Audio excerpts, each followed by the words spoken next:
네, 마지막으로 이 4파트 부분에 말씀드리겠습니다. 그러면 그 만들고 나서 어떻게 보급을 하고 발전을 시켰는가 이런 건데 이 과정을 봐도 세종이 아주 확실하게 로드맵을 갖고 있었던 겁니다. 만들면은 반대는 어떻게 할 것이다. 그리고 내가 구체적으로 이걸 어떻게 백성들에게 보급을 할 것이다 하는 이런 아이디어가 처음부터 완벽하게 갖추고 계셨던 것 같아요. 정말 이런 걸 보면 대단하신 것 같습니다. 이 보급과 발전 부분을 간단하게 말씀드리겠습니다. 1443년에 처음 만드셨죠. 그 다음에 이제 그 신하들이 지금 말씀드린 그런 반대 상수, 그리고 학문적인 논쟁이 있었습니다. 정리를 하셨죠. 그러면서 이제 그 훈민정음 해례본이 나오기 전에 용비어청하를 가지고 실험을 하셨고, 46년에 동국정문이 완성, 발음에 관한 문제죠. 그죠? 중국 발음과 우리나라 말하고 발음에 관한 겁니다. 46년도에 이제 훈민정음 해례본이 출판이 되고 완성이 된 거예요. 글자를 만드시고 매뉴얼까지 만드셨으니까 이제 완성된 겁니다. 그러면서 공식 문서에다가 이제 실천을 시켰습니다. 의금부 승정원에 하고 원문청, 원문을 담당하는 기관을 만드셨어요. 그리고 보급하는 데서 가장 효과적인 방법은 관리에다 시험 집어넣는 거죠. 그죠? 시험 집어넣어가지고 반영을 했고, 과거 시험에 집어넣습니다. 공부 안 할 수가 없죠. 그죠? 공부를 하도록 만들고, 수양대원을 시켜서 석포상조를 만들고, 월인청강조. 그래가지고 점차 한자에서 한글로 점차적으로 넘어오는 이런 과정을 밟습니다. 그래서 그 첫째 1445년에 만든 용비어청가, 이거는 이제 한자하고 정음을 막 섞어서 이렇게 만들었습니다. 정인지 권제 등을 시켜서 만들었죠. 1447년도에 석포상조를 출판했는데 이 수양대군이 만든 겁니다. 석가의 가계도와 일대기에 대한 거죠. 석포상절. 그러니까 상절이라고 그러면 자세한 부분은 자세하게, 절은 줄일 건 줄이게. 그러니까 중요한 부분은 자세하게 쓰고 그렇지 않은 부분은 조금 요약해서 썼다 이런 의미입니다. 여기는 한자를 먼저 썼어요. 한자를 먼저 쓰고 정음을 한자에 부속된 걸로 이렇게 썼습니다. 이렇게 테스트를 합니다. 그 다음에 세 번째 월인청강지옥을 만들 때는 석포상절을 참조해가지고 세종이 직접 석가를 칭송하는 책을 지었는데 이건 정음이 앞선 거예요. 정음이 주고 한자가 부가 됩니다.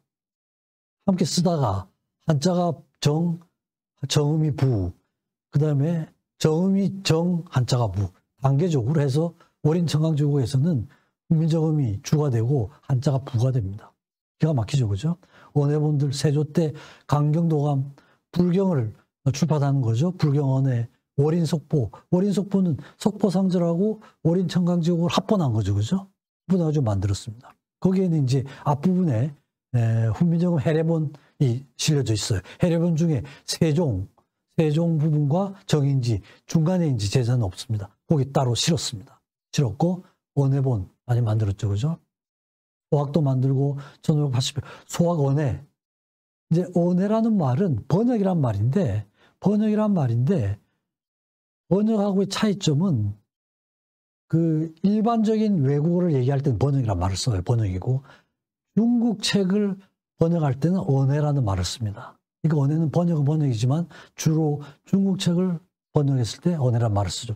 사서상, 대학중용론어 맹자, 효경, 회세장이 세술께서 이게 굉장히 가슴이 아팠잖아요. 저기 아버지를 살해한 이런 사건이 한글을 만든 중요한 동기가 되기도 했는데 행실도 한글로 만들어서 그죠? 그걸 만들어 놓고 교육시켜가지고 안 된다 이거죠. 직접 읽을 수 있게 지도를 다 하죠, 그죠? 그다음에 두시언해. 이게 이제 성록 때 나오고 인조 때 나왔는데 분류두공부 시언해인데 줄여서 두시언해라고 그러죠. 여기는 한자는 전혀 없습니다. 완전히 저 한글로만 번역을 했습니다. 그다음에 우리나라 가요죠, 가요들. 청구영은, 가곡원류, 또 해동가요. 이 3대 가곡집이죠. 이런 걸 만들 때 다 그걸 한글로 들어가는 이런 걸 했습니다. 소설이 나왔죠. 그래서 최초의 소설이 허균의 홍길동전이죠. 김만중의 구국무, 한글 소설이 나오기도 하고. 또 판소리가 그 전까지는 계속 구전문학이었죠, 그죠? 말로만 전해져 오는 건데 이제 정음으로 만들어지면서 이게 정리가 됩니다. 기록으로 남게 되죠. 초양전 이런 것들이, 그죠? 그리고 이제 업문 서찰인데 이게 이제 왕이 백성들에게 내는 그 교지를 낼 때도 이게 한글로 한 거예요. 훈민정음으로. 그러니까 전쟁이 끝나고 나서 굉장히 혼란한 시기가 있었잖아요. 그러니까 이제 외놈들한테 협조한 사람도 있고 하지 않은 사람도 있고 뭐 이런데 협조를 했더라도 어쩔 수 없이 한 거 이런 건 이제 용서를 한다. 그리고 외놈에 대한 정보를 어느 정도만 제공을 하면은 다 용서를 하겠다. 이런 교지를 한글로 해서 이렇게 내는 겁니다.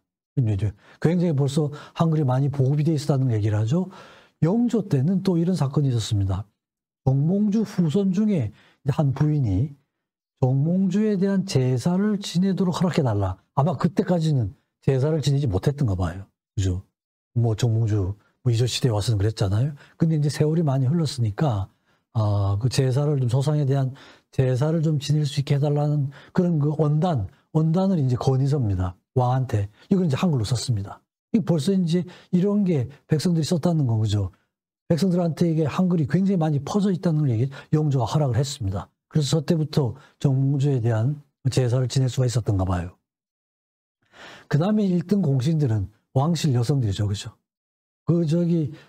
발행하는 공문서는 뭐 정음만 사용을 했고, 내지, 이런 것도 다, 그죠? 남성들이 업무 사용을 하도록 유도하기도 하고, 광해군 원년에는 대왕 대비가 빈청에 업무 내지를 내렸고, 인목 대비가 승정원에 영창대군의 시효문제로 업무 서찰을 낸 이런 것들. 그러니까 왕실 내에서 여성들이 한글을 굉장히 많이 썼습니다. 이게 이제 한글 보급에 굉장히 중요한 역할을 했던 것이죠. 업문 서적들, 상망행실론, 구급방, 약문학 책, 약에 대한 책, 의서, 행실도, 효경, 그 다음에 그 농서, 이 다 백성들의 일상적인 삶하고 굉장히 밀접하게 관계가 있잖아요. 이걸 다 이제 한글로 찍어내신 거예요. 그죠? 원래 그 세종께서 생각하셨던 그걸 전부 그대로 실천을 하고 계신 거예요. 이런 로드맵이 다 세종 마음속에 있었다는 거예요. 기가 막힌 거죠. 그죠? 또 이제 반제도적 사용이라는 얘기 내용이 뭐냐 하면 벽서 사건이 생겼습니다. 그러니까 이제 그 당시에 하연이라는 사람이 굉장히 부정한 일을 많이 정승인데 부정한 짓을 많이 했던가 봐요. 그래서 거기에 대한 벽서를 붙인 거예요. 하연에 대해서 말하자면 탄핵하는 이런 내용이에요. 그렇게 까다롭게 살피고 또 노쇠하여 행사에 착오가 많았으므로 어떤 사람이 벽 위에다 온문으로 하정승아 또 공사를 망치지 마라 이런 내용을 써서 붙였던 거예요. 그죠? 그때 이제 하연이라는 사람이 뭐 참판도 지내고 대제학도 지내고 영의정도 지냈던 사람인데 이 사람이 나쁜 짓을 하니까 벽서를 붙였던 거예요. 한글로 붙였던 거죠. 그죠? 그러니까 핵심 지도층에 대한 투표도 사용이 됐던 겁니다. 연산군 때 또 이제 이런 사건이 있었습니다. 하도 그 연산군이 폭군이었습니다. 그러니까 어느 백성 하나가 지금 임금은 어떤 임금이기에 시나 죽이기를 팔이 목다듯이 하는가? 어느 때야 분멸하겠는가? 분멸하게 어느 때나 죽어 없어지겠는가? 이 뜻이죠. 그죠? 왕에 대해서. 옛날의 임금은 옳지 않은 일은 하지 않았는데 지금 임금은 여색이라면 가리는 것이 없다. 어느 때나 이 세월을 뒤집을 수 있겠는가? 어마어마한 사건이죠. 그죠? 이걸 벽서로 붙였던 거예요. 그죠? 이거 연산군이 그 소리를 듣고 아주 대노해가지고 완전히 그냥 백성들이 한글 쓰지 못하도록 엄청난 탄압 정책을 폈습니다. 자기가 고쳐야 되지 탄압 정책을 쓴 거예요. 결국 쫓겨났죠. 그죠? 본격적으로 사용된 건 고종 32년 1895년 칙령의 관보에 이제 원문이 한글이 본격적으로 사용되기 시작을 합니다. 그래서 법률 제정은 모두 국문으로서 본을 삼고 한역을 붙이는 것을 원칙으로 하며 혹 구한문을 언용할 수 있다. 주를 한글로 한다. 민정음으로 한다 이거였죠. 그죠? 그래서 본격적으로 이제 공문에서도 사용되기 시작을 했습니다. 몇 가지 이제 부수적인 기능이 있는데 군사 기밀문서 같은 게 있잖아요. 화포 제작 기술이나 이런 것들. 이거 이제 한글로 하면 외국에서는 못 알아볼 거 아닙니까? 그죠? 이게 이제 기밀문서를 보존하는 이런 방법이 되기도 했고 또 암호로 사용하는 거. 임진왜란 때 그 왕자들이 감금당하고 이런 사건이 있었잖아요. 항복인도에서. 그래가지고 탈출 계획서 이런 걸 따는데 한글로 쓰면은 외놈들이 알 수가 없을 테니까 이렇게 해서 암호로 사용하기도 하고 기밀문서의 보존용으로도 사용하기도 하고 그러면서 외국인한테는 교육을 이제 금지를 했습니다. 이제 이런 부수적인 기능도 했죠. 그리고 이제 컴퓨터에 와서 완전히 세종이 만드신 걸 보면은 이렇게 모아쓰기, 붙여쓰기 하는 이런 과정을 쭉 보면은 컴퓨터의 개념을 가지고 만드신 것 같잖아요. 그죠? 그랬을 리는 없는데 결국은 백성들의 삶을 편리하게 해주기 위해서 어떻게 하면 가장 쉽게 간단하게 할 수 있는 걸 몰두를 하시다 보니까 결국은 그렇게 과학적으로 만드시게 되고 지금 컴퓨터 시대에 와서는 최고의 글자가 된 거죠. 그죠? 한자 생각해 보시면은 비교해 보시면 알 거예요. 그죠? 아주 그 당시에는 신하들이 경악을 금치 못했지만 지금 와서는 최고의 과학적인 글자고 국민들의 우리의 삶을 풍부하게 해주는 그런 거죠. 그래서 모든 업적이 많죠. 모든 업적이 많은데 세종이 엄청난 업적을 했지만 정말 모든 업적을 다 합쳐도 이 한글 하나에는 미치지 못한다고 하는 이런 그 주장이 상당히 의미가 있는 거라고 할 수가 있습니다. 요약해서 말씀드리겠습니다. 뭐 쭉 말씀드렸던 내용인데 훈민정음은 신하들이 합쳐서 만든 글자가 아니에요.